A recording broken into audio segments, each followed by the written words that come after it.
All women are different, but they are all women. This video is androcentric from a men's point of view and is presented as opinion, commentary, and debate. Expressing opinions is not violence. These are ideas to challenge, question, and argue in public, because classical liberalism relies on the First Amendment for its dialectic. If you are a feminist, then consider this. If patriarchy truly existed as claimed, feminism could not. And if all men are trash and women are equal to men, then what are we to conclude? Women will die for their children. Men will die for their wives and children. And God chose to die for all mankind. Authority rolls up with responsibility. If this framing of facts offends you, click off to a cute cat video. Proceeding further will expose you to gamma bias and criticism directed at ideas, claims, institutions, not at any individual's virtue or dignity. Our method follows the 7 liberal arts: the trivium, grammar, logic, rhetoric, and the quadrivium, arithmetic, geometry, music, and astronomy, and the transcendentals, the good, true, and beautiful. If this framework is not for you, feel free to exit now. It's no disgrace. Women are wonderful. God bless America. Men are great. Feminismus delendus est. Heart Disease Explained, a comprehensive guide for women, written by Conrad Riker, available now, links in description. Heart Disease Explained, a field guide for men who still notice reality. Time is racist now.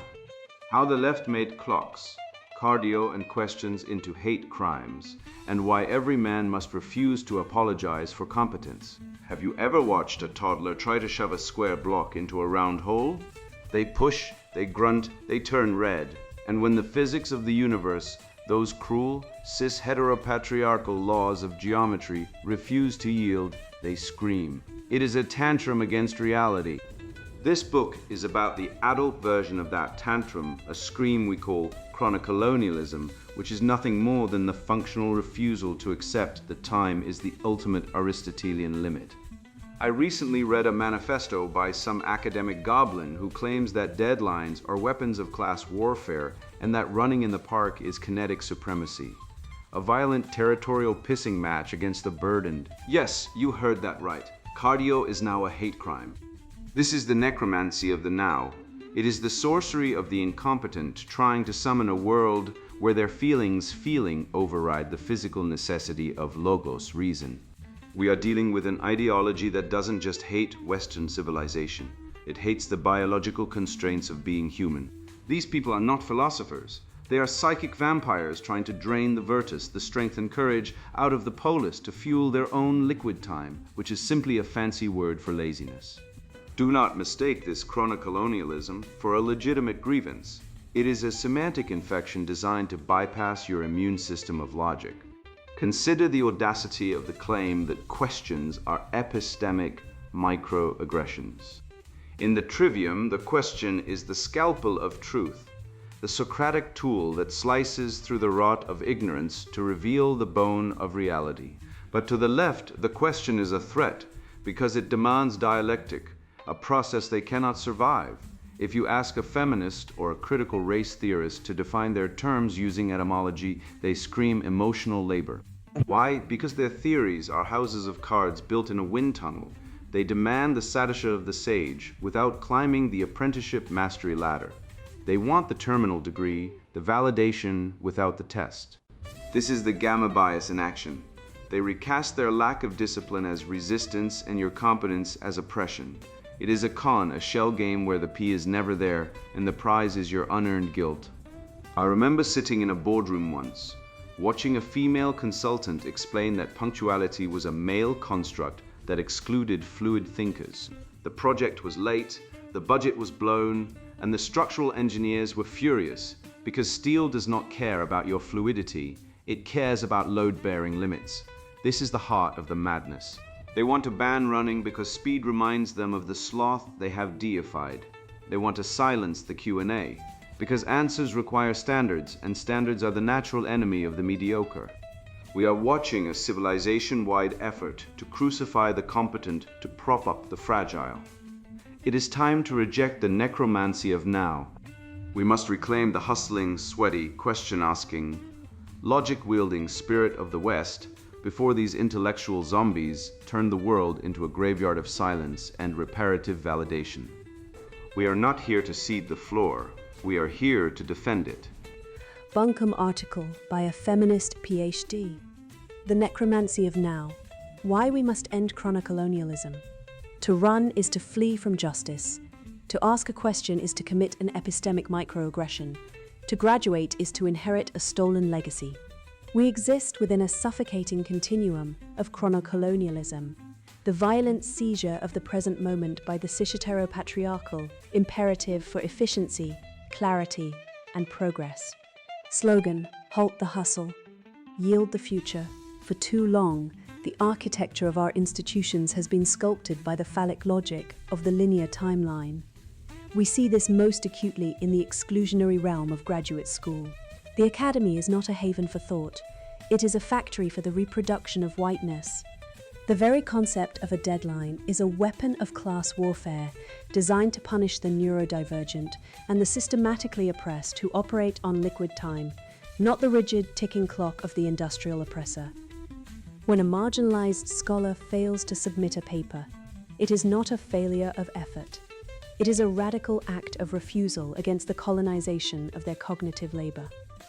The dissertation is not a contribution to knowledge, it is a monument to dispossession. True equity demands the abolition of grading, the abolition of time limits, and the immediate awarding of terminal degrees as a form of reparative validation. We must apply this same critique to the seemingly innocuous act of running. Observe the runner in the park. They are not exercising, they are enacting a territorial pissing. The rapid, aggressive forward momentum represents the masculine panic to escape the baggage of history. The runner demands the path yield to their momentum, externalizing the cost of their speed onto the vulnerable pedestrian. This is kinetic supremacy. The sweat on their brow is not health. It is the leakage of uncontained privilege. A just society would ban rapid transit in public spaces to ensure that nobody moves faster than the most burdened among us. If you are running away from your complicity. This logic of aggression culminates in the Q&A strategies employed in our seminar rooms and boardrooms. The question is a Trojan horse of the patriarchy. It assumes that the answer exists outside of the lived experience of the marginalized, waiting to be discovered by logic. This is a lie.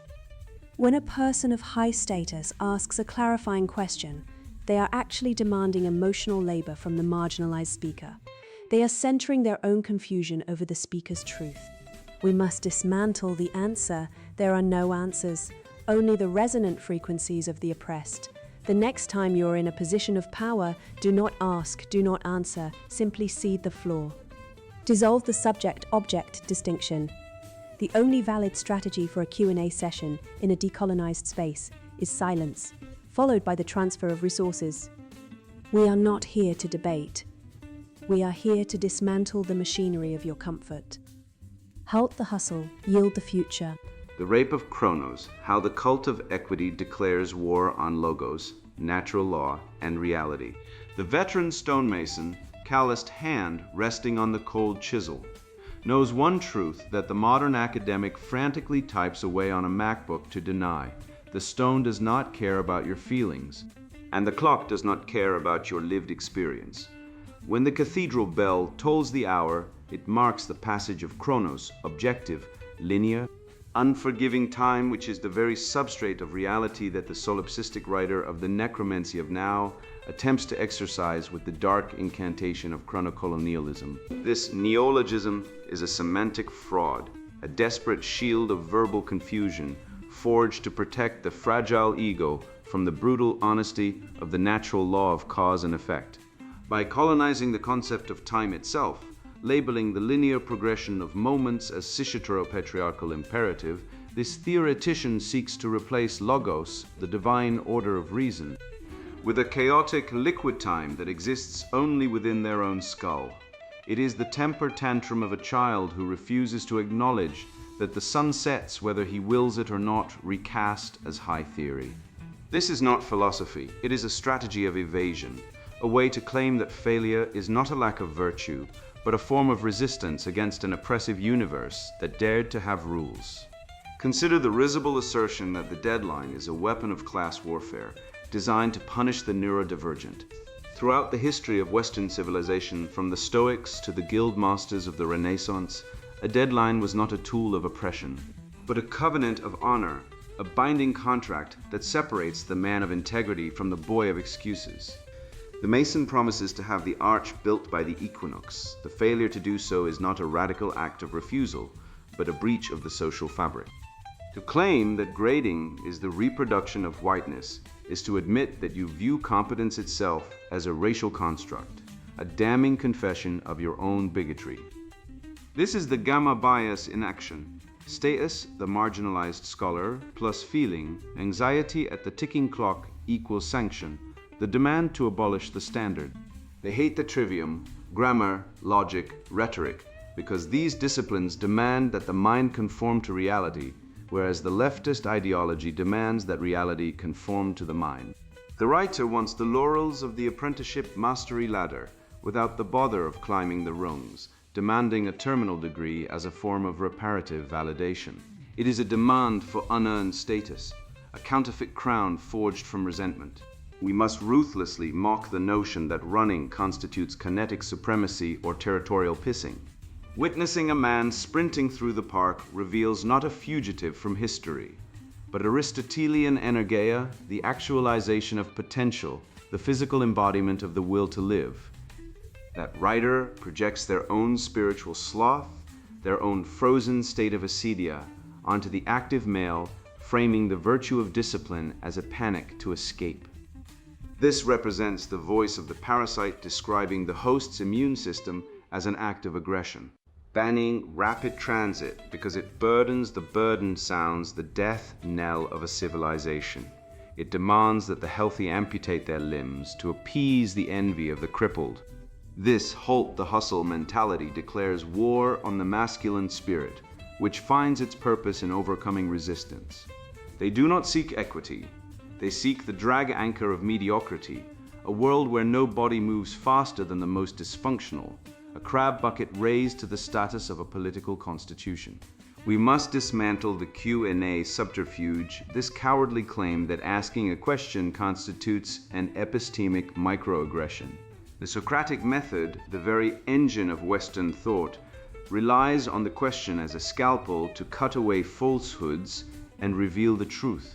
This writer fears the question because the question introduces the terror of the answer, an objective reality that exists independently of their lived experience.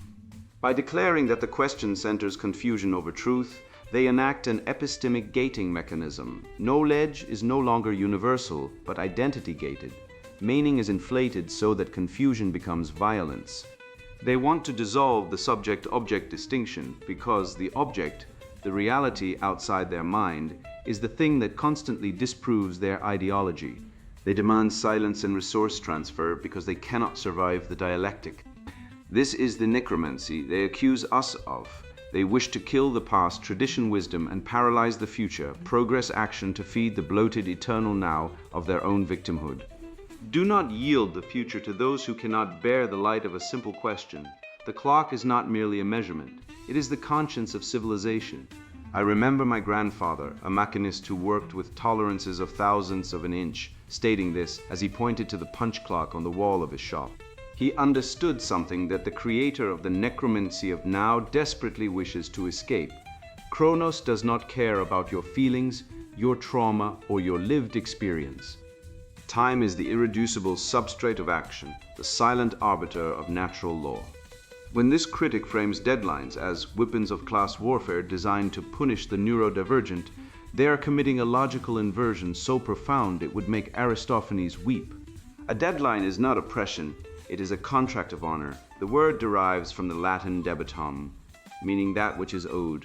When you accept a deadline, you are giving your word, your bond, that you will deliver. To reframe this sacred commitment as violent is to confess openly and proudly that your word is worthless. This is not philosophy. It is the tantrum of a child who has been told that bedtime exists. Let us dissect the neologism, chronocolonialism, via etymological analysis, a discipline the writer clearly abandoned in favor of creative grievance. Chronos, time plus colonialism, imperial acquisition. The writer claims that the present moment has been seized by the cisheteropatriarchal imperative for efficiency, but consider the absurdity: who is actually colonizing whom? The Western tradition of logos, objective, sequential, linear time, created the very architecture that allows the writer to publish their screed.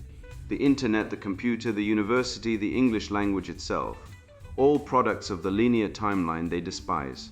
The real colonization here is the writer's attempt to impose liquid time, a euphemism for solipsistic chaos over objective reality. This is semantic inflation at its most naked.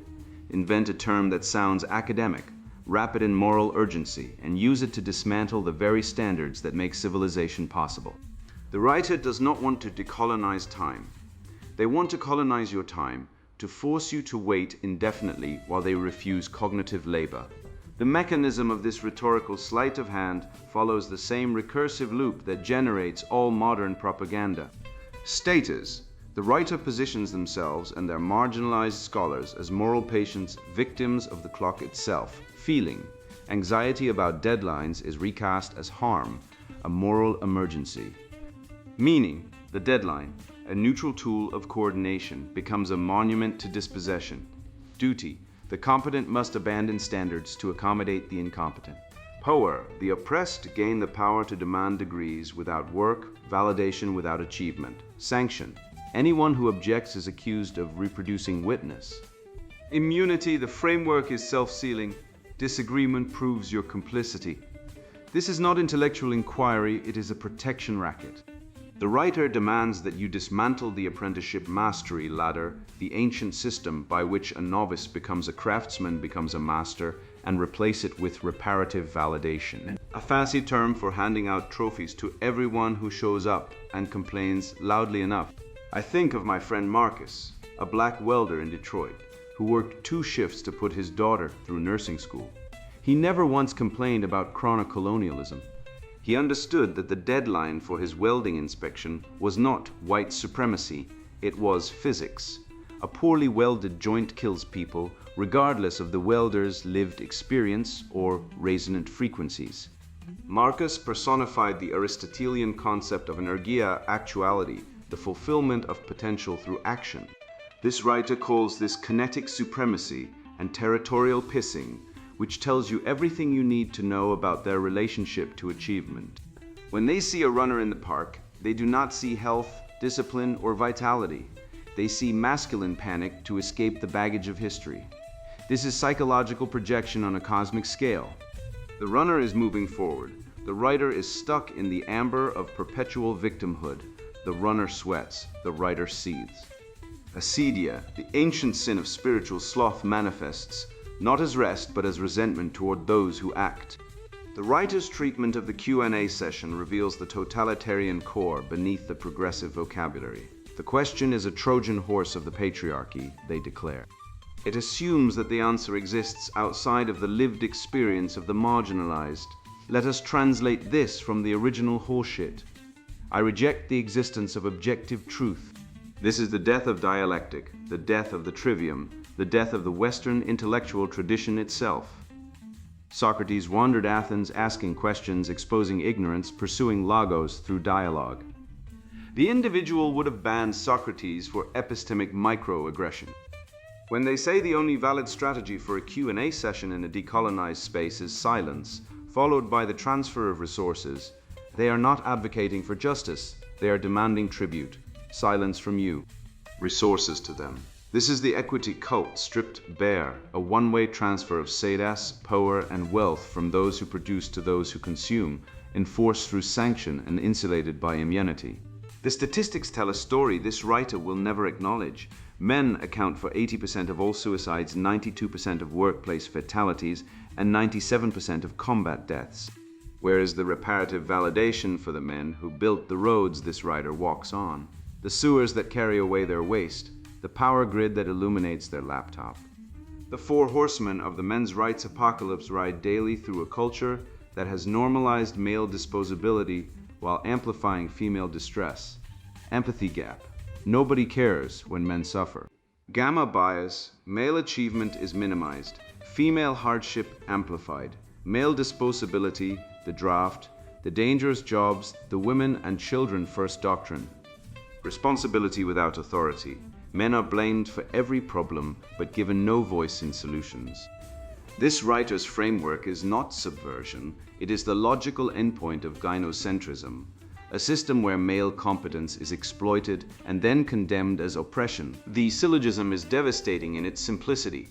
Premise A, competence requires testing against objective reality, including time, standards, and verification.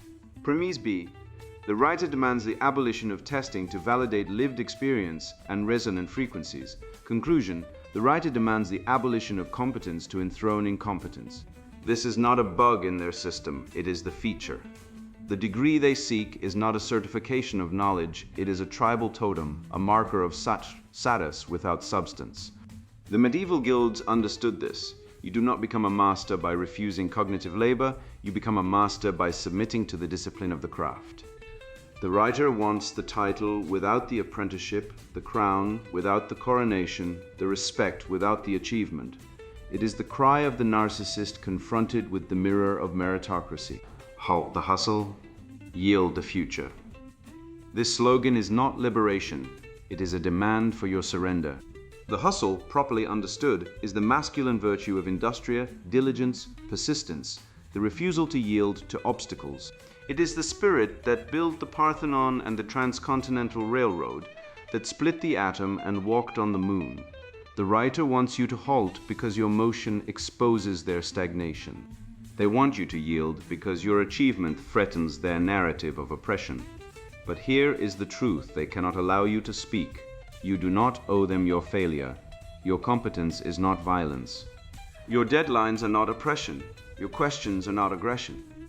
These are the tools of civilization, the inheritance of logos, the birthright of every man who chooses to think rather than merely feel. The writer summons the dead historical grievances, ancestral sins, to haunt the living and paralyze the present. But the living have a duty to push forward, to build, to achieve, to refuse the siren song of perpetual victimhood. Halt the hustle? No. Hustle harder. The future belongs to those who show up on time. If the war on Chronos, the liquid time demanded by the slothful, was the opening salvo, then the war on kinesis is the inevitable occupation. You cannot dismantle the factory for whiteness without eventually coming for the men who built it and the bodies capable of running it. The leftist project requires the immobilization of the superior to accommodate the inferior. Having abolished the deadline to hide their incompetence, they must now abolish the runner to hide their lethargy. It is a short walk from time is oppressive to movement is privilege, and it is along this path of resentment that we now tread. The sin of kinesis, the pathologizing of male agency, territoriality, and dialectic. Solvitur ambulando, it is solved by walking. This ancient adage, attributed to Diogenes the Cynics, encapsulates the masculine genius of practical resolution. We do not think our way out of a cave, we walk out. Yet, a new strain of ideological pathology has infected the zeitgeist, one that views the very act of forward motion as a moral felony. Consider the madness of the writing before us, the necromancy of now. It posits that a man running in a park is not pursuing health, but enacting a territorial pissing, leaking uncontained privilege from his pores. This is not social critique. It is the hysterical shrieking of the stagnant against the kinetic. When the writer demands that no body moves faster than the most burdened among us, they are not advocating for justice, but for the entropic heat death of the civilizational body. This is the gamma bias in its purest form. The male capacity for action, agency, and speed is reframed not as a virtue, but as an aggression against the immobile.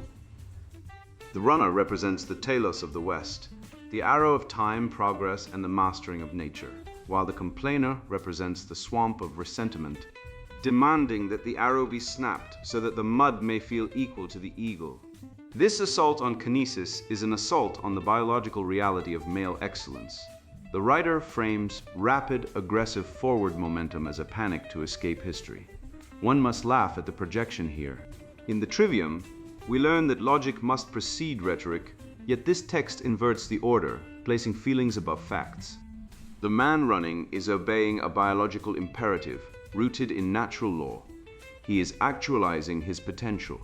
The empathy gap yawns wide here. Society is conditioned to view the runner's sweat as toxic leakage, rather than the honest currency of self-improvement.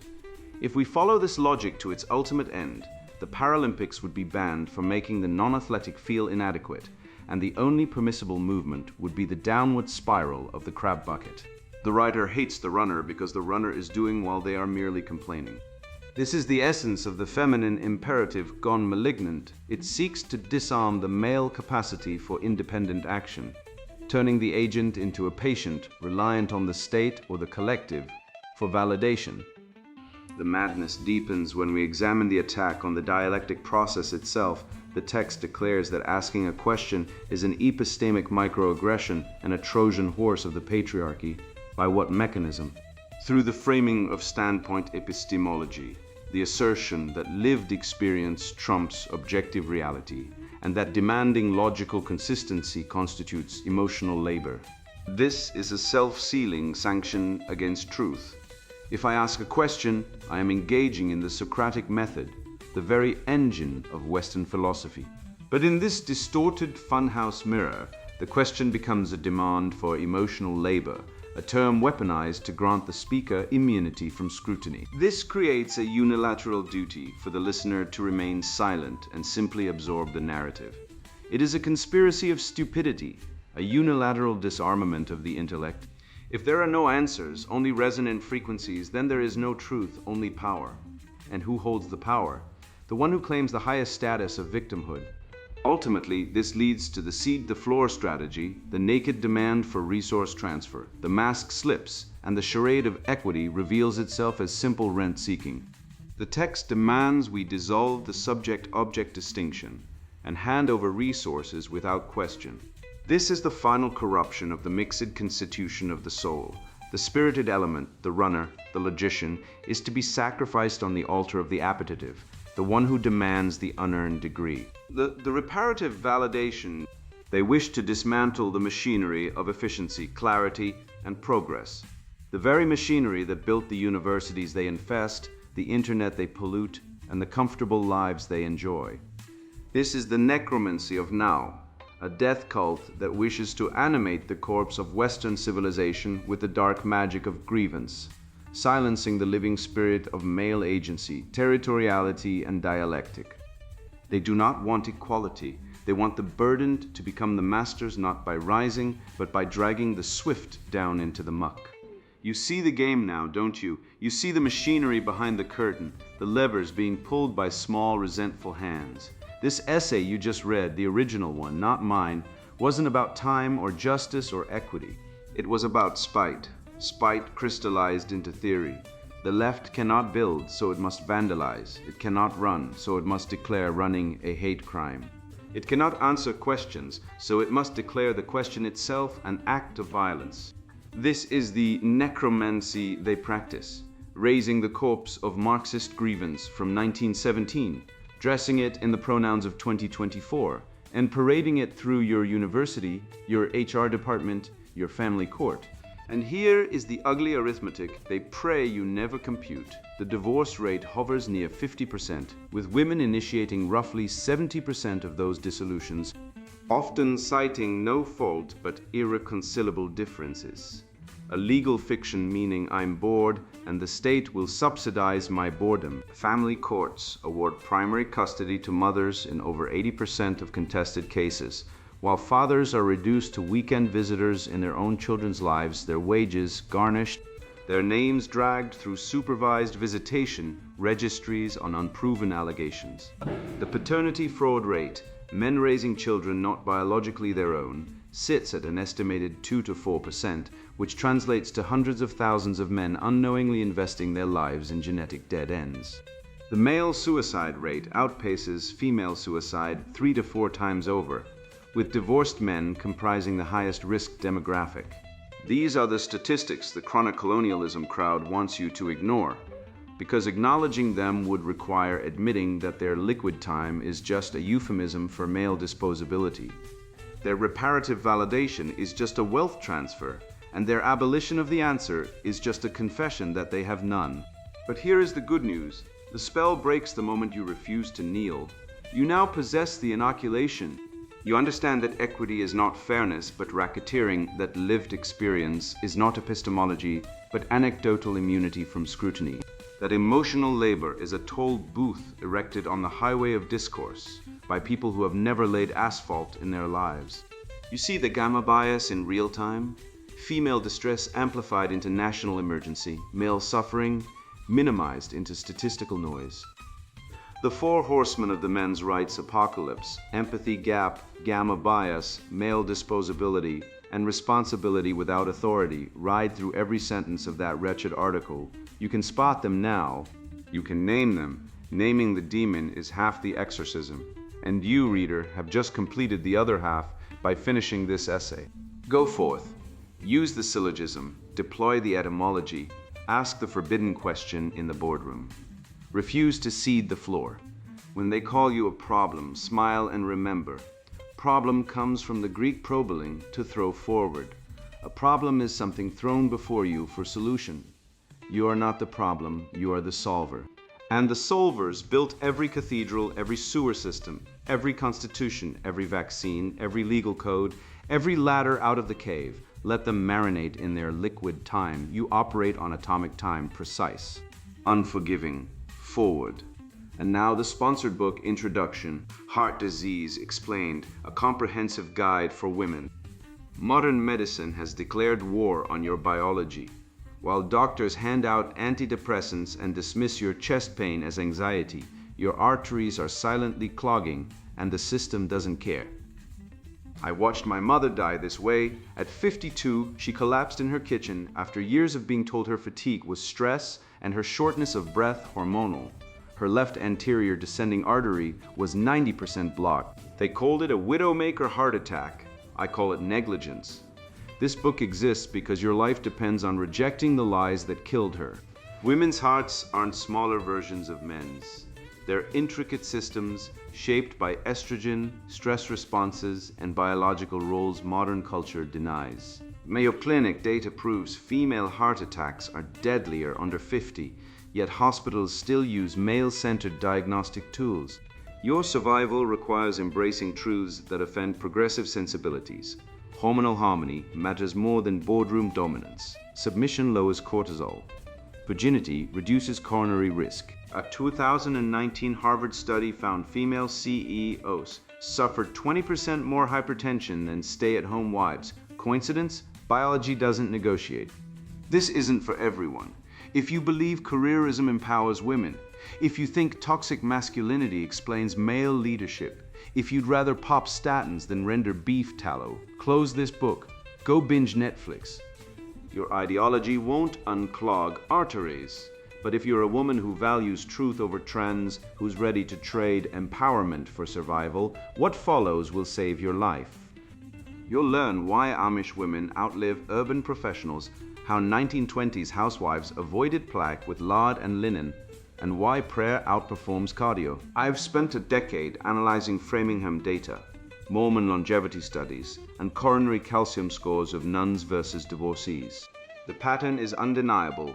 Women thrive when aligned with biological imperatives, not corporate quotas. Your heart isn't a political statement. It's an organ that demands reverence for nature's design.